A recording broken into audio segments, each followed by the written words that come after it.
All right, welcome everybody. My name is Katja Wald. I'm the Executive Director here at the MIT Enterprise Forum, Cambridge.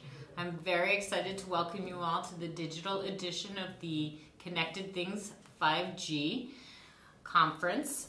This is the second time around that we've done a digital edition of Connected Things. Hopefully this is the last for a little while, no more pandemics. We are excited to have you here. And I just want to pause and say thank you so much to Mark Thirman, the chair of this conference, who has gone through many hurdles to get our conference and our content continuing. And with that, I'm going to hand it over to Mark Thirman.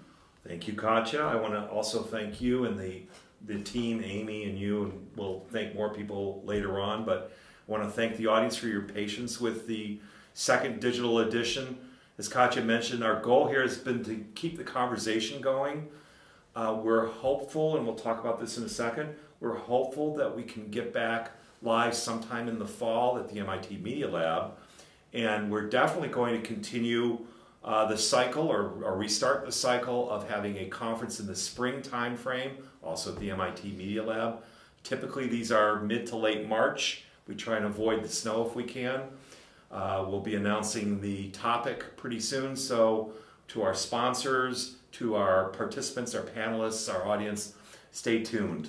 I wanted to highlight a few things. Again, we're an IoT conference that is now talking about 5G, and 5G is here now. It's on iPhones and Samsung phones and all the phones that are out there. We're talking about IoT in this particular conference rather than other forms of mobility, but if you look at just the general statistics from Ericsson's latest report, which came out, I believe, last week, so mid-June, late June, there are almost 600 million 5G subscriptions globally. There are several hundred operators right now globally that are launching 5G services, both that exist today and that are rolling out.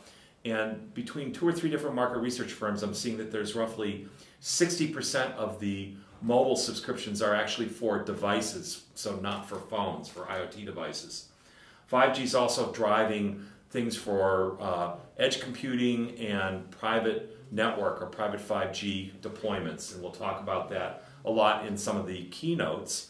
I want to mention that we've got great keynotes that touch on standards, that touch on private 5G, that touch on automotive.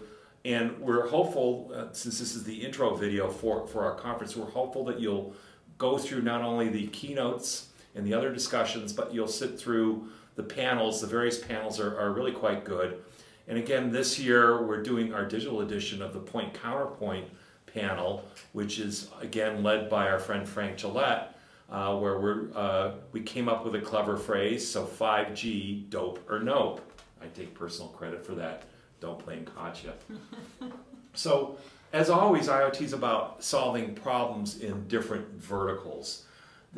Any market research firm you look at, I have 2 different examples here, one from IoT Analytics, and the founder and CEO of IoT Analytics is on the Dope or Nope panel.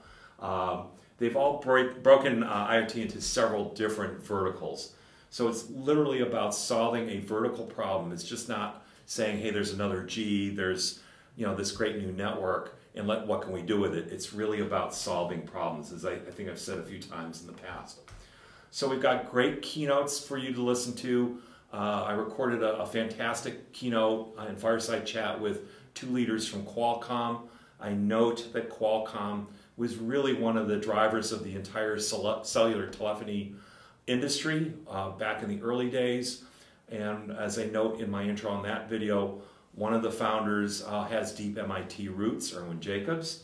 We have a great discussion with Asha Keddy from Intel, touching on a lot of the same issues on 5G and standards.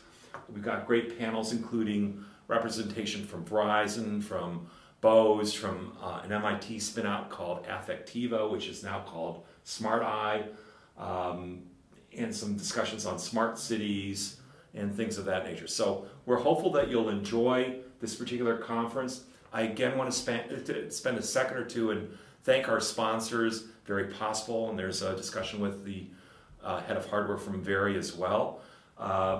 I want to thank Very, I want to thank Verizon, I want to thank American Tower. We're planning an infrastructure conversation with them. It'll probably get tagged on to the end of this at some point. Davis Malm, and our other long-term sponsors. This wouldn't be possible without our organizers and our volunteers. Chris Davis and Vanessa Fox have done a fantastic job on our Smart City panel and are longtime contributors to this conference. Frank Gillette has moderated Point Counterpoint from the beginning and is also moderating an additional panel. I do want to thank my friend and colleague Katja and Amy, who are active on the staff with us at the Enterprise Forum. And I also want to thank and note the support of the Board of Directors of the Enterprise Forum. So we're real grateful for the Cambridge Board's help and attention. Stay tuned, as I mentioned earlier. Fall 2021, hope to be back with a small event, networking with a few of the speakers and maybe a few surprises in the Media Lab. If I were a betting man, I think it would be late September, early October. And then back in the spring, follow us. All of the references are up there. Thanks again to Katja. Thank you to David from Davis Malm, who's actually filming this. And thanks for participating. Thank you.